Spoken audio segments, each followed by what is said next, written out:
Did you get shot in Red Flag? Have you done some research? There's a specific angle I'm going down here. So Yeah. No, I didn't get shot, but we'll talk about it. There's another good lesson here. So I didn't get shot, but I, on my first ever shot, and thank God it was in a training environment, but there was a breakdown, and this huge breakdown in communication. So another massive lesson learned. You know, when you find those airplanes, at that time we were probably doing about 9 miles a minute. Maybe even supersonic, which is over 10 miles a minute. So you're covering a lot of ground. You're shifting. Yeah, we talk about 20 miles an hour around schools here. You know, we're nearly doing that a minute when we're up there. We're going fast. So you're covering a lot of ground. There's a guy probably coming at you at similar speed. So you've got a closing speed of about, let's just say about 16 to 18 miles a minute. And he's only starting at about 100 miles away from you. So 100 miles away sounds like a long... If I asked you to run 100 miles, you're like, that's a long way. Although I know that your training programs will offer that. So there you go. Good plug. Good plug. Cheers. You're covering ground fast. You haven't got a lot of time to make a decision. And there's a lot of stuff coming in. So your radar is basically looking for enemy fighters and telling you where they are. But their airplanes nowadays are so advanced that if you put some radar energy onto them, they can distort that energy. So you won't, if I was to, essentially it's like throwing a ball at a brick wall and you would expect it to bounce back and you can catch it. But this is like throwing a ball and hitting the corner of a wall. You don't know where it's going to go. It could bounce anyway, right? So that's kind of what's happening. So the information you're coming back is skewed from what you're expecting it to be. And clearly you're, again, talk about your not hyper, that's not the word, but you know, you're about to shoot something or you're about to get shot. So you're engaged, you're what's the word, excited is the word, I guess, but you're focused. And on this particular day, what we're getting to is that I found what I thought was an enemy fighter. I asked a higher authority, which we get told to speak to before I can shoot. I said, hey, look, this is a bad guy, can I shoot him, essentially? And they said yes, but there was a breakdown in comms, and what I was telling him when they looked at was a different their picture didn't look the same. And so when they came back to me and said, yeah, go for it, I shot. And it turns out that the way in which I had told this person what I was looking at and the way in which the person spoke back to me in our heightened moment of we're about to get in a fight here, the breakdown in comm meant that we weren't looking at the same thing and we weren't talking in the correct language, which meant that the missile I would have shot would have hit a friendly aircraft and killed a friendly crew. So that is in battle the worst thing you can ever do, blue on blue. Not only clearly for the whole environment, but for yourself. You know, living with that would have just been awful. So yeah, that was the biggest lesson. Now it goes a bit further in the military because, as I say, they got a good way of cutting you down. So you can't just say, "Hey, I'm really sorry about that." Training environment doesn't work like that. So I had to write a real letter to his wife saying that I would have killed your husband today. And I then had to buy a lot of beer for their squadron. So, you know, it gets, I'm talking about this exercise was at Red Flag, as I mentioned, you know, it's high end stuff. It's like, there's no messing about, you know, you write a handwritten letter to a guy saying, yeah, sorry, today I falsely killed your husband in a false environment, but that would have been for real. So, you know, you learn those lessons harshly, but you take them with you. I promise you that.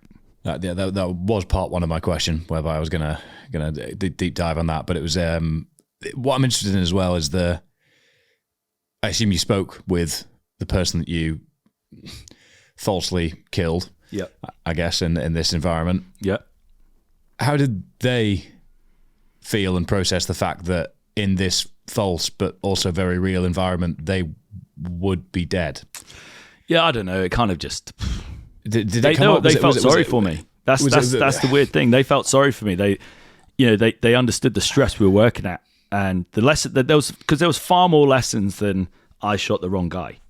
You know, it's like where that aircraft was and the mission it was doing.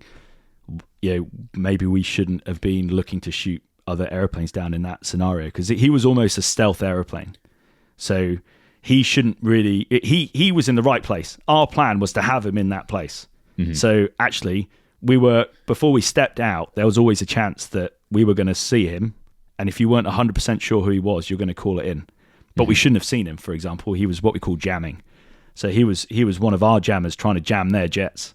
but the way in which their jets were coming to him, and I could see him, it looked like, the scenario rolls on. The bottom line is I pulled the trigger, so it rests with me. When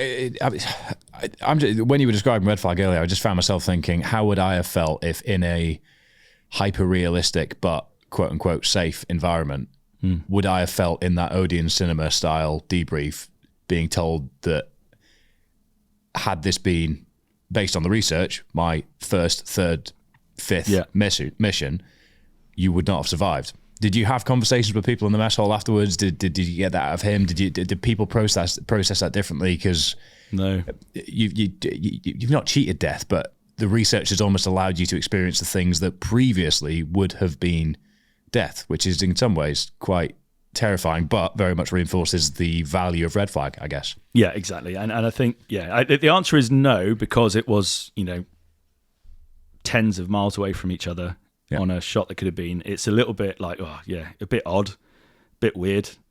Guys actually end up feeling sorry for you in a way. Some guys, clearly the bosses are angry at you because you've just embarrassed yourself. But you've also embarrassed the Air Force a little bit, because we're on a high-end exercise here with the US Air Force, and the Brits have just shot one down. They ain't cool. But no, in terms of how did he feel, no, we didn't have those conversations. I went and knocked on their door, because each it's like changing rooms, if you like, but each squadron has their own planning room in this building. So I went and knocked on the door with a couple of crates of beer, and they came in. The guy gave me a hug, cracked a beer with him, said, "Hey, look, man, I'm really sorry." He said, "Hey, look, don't worry about it." And we talked about the high things of it. Now, why would that have been the case? The case is because it was made up. I think we're quite real people with that, and it is you said quite rightly, quote unquote, a safe environment. It is still a very dangerous environment, and most guys flying high performance airplanes probably have some stories where they nearly actually didn't come home, even in training. So I think when we're more upset with when guys get too close to us, or they don't see us, and they kind of what we call getting dusted off. Guys flying the wrong way over the top of you at 500 miles an hour, they haven't seen you. Yeah, that stuff's going to kill you for real. So guys tend to get upset with that, and that is a part of red flag, because you've got all those airplanes I mentioned in a finite amount of airspace. So the coordination of airspace and who's got the right level and stuff can get more upsetting. But no, he never really got upset with me for what he would have. I don't know. Maybe weeks later he got home and was out on a long run and thought, "Oh, that's weird. I wouldn't have been doing this today." But at the time, no, it wasn't something we discussed. Interesting. Yeah, I just found myself visualizing myself in that theatre, thinking, how would that have unfolded? I tell you what, mate. Let's go into this. So if you dogfight and you lose a dogfight, you've been shot down. You're dead. Yeah, and we do that every day. So we were probably softened to the fact that we got shot down today. It was just embarrassing that it was a blue on blue. But if it was you and me, were on a squadron right now, there'll be guys as we speak right now in the UK going, right, there's a jet over there. Come on, we've got a mission to do on the way back. Do you fancy a dogfight? And it's basically like you and me having an arm wrestle. Yeah, but the end result would have been sparring, I would have killed effectively, you. isn't it? You're just sparring. That's it. You're just sparring. That's it. Yeah, that's the best way to do it. I think it's just, obviously, it just reinforces the value of the research that led to the creation of red flag, because that effectively saved, there'll be a number. I'm sure there will be a number. It has saved this many pilots' lives through going through this process rather than doing it, because dogfights are a part of training. Yep, big time, and that's upskilling you to the point where you are deemed, I guess, battle ready. Mm-hmm. However, if you can live through those first 10 combat encounters, once you are already battle ready, you are there much less likely to die. It just goes to show how sophisticated and actually how valuable these different countries coming together for the sole aim of keeping these pilots alive. Huge, mate. And it's like you say there, like it's called combat ready. You got to be combat ready. So you have to already be a combat ready pilot. And most guys have been on combat ready operations when they get to red flag, but they're still learning. It's still high end. And actually, loads of people would have learned, unfortunately, again, from my error, because, if you straw polled it, I probably wasn't the only person there who would have pulled the trigger, because of the way in which when we broke it down, there was guys going, fucking hell, a lot of guys went, shit, I probably would have pulled the trigger. Not everyone, clearly, but there have been a lot of guys who may have been, if they were presented that exact scenario at the time I was presented it.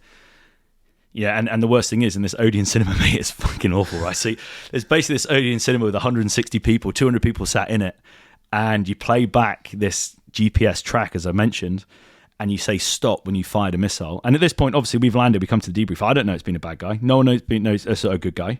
So at the time I land, it's like, oh, we've done a good job here. Right. Okay. So you're in this debrief room, and you get to the point where you get to a timestamp, a GPS timestamp of when you would have shot, right? And you shout stop, which stops the whole debrief, and you stand up and you say your name and you say, this is me shooting this person at this GPS coordinate, and they track it and they go, yeah, that's a kill. Right? So I shout stop like I'm a fucking hero. Stand up.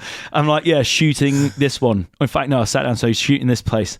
And they kind of draw the map and they go, nah, there's no one there. And I was like, well, okay, that's weird. So he's like, have you got any more information on your shot? And obviously we do, because it's all printed out from, I was like, yeah, it's this, it's at this height, it's this speed, it's this, everything I knew about. And so they draw it all up and they go, no, there's no bad guys there. And then it sinks. And then everyone realized like there's a stealth jet there. So no one can see it on the radar. And so the guy asked the room, was there anyone on the friendly forces who believes they're in the position at that time? And the guy stands up. He's like, yeah, that was us. And so now I'm stood up. So the guy says to me, stand up. So I'm now stood up in a room with 200 people. And mate, it's like the Minions. Everyone's like, whoa. And everyone just like moves their head round at me. Be like, fuck. Yeah, that awful moment when you stand up in front of 200 people who are all fighting and say, yeah, just killed the good guy. It's not great. And I think even that would have been enough for people in that room to go, do you know what? Even if I know it's a bad guy, I ain't shooting tomorrow at all.